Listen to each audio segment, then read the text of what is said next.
मित्रो, माझ्याकडे एक जोडपं आलं होतं. त्या लेडीचा असा प्रॉब्लेम होता की दर अमावस्या पौर्णिमेला त्या लेडीचा हात असे पूर्ण वाकडे व्हायचे.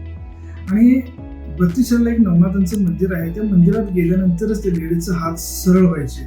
इतर कुठलाही प्रयत्न त्यांनी करून बघितला तर त्यातून त्यांना यश आलं नाही. गेली 3 वर्ष ही समस्या त्यांनी फेस केलेली आहे.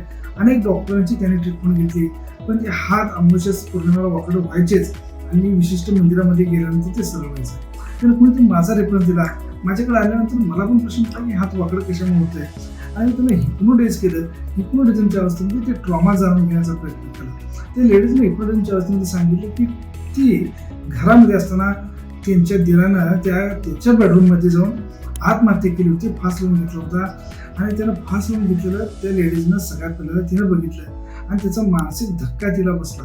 आणि त्या मृत्यूचं भूताशी तिनं कनेक्शन लावलं आणि तिच्या मनामध्ये एक वेगळी भीती निर्माण झाली की ज्या भीतीमुळे तिचा हात प्रत्येक अमावस्या पौर्णिमेला ते वाकडे व्हायचे. मी ट्रीटमेंट केल्यानंतर आता बरेच 3-4 अमावस्या पौर्णिमा झालेल्या आहेत आणि ती आता पूर्णपणे ओके आहे.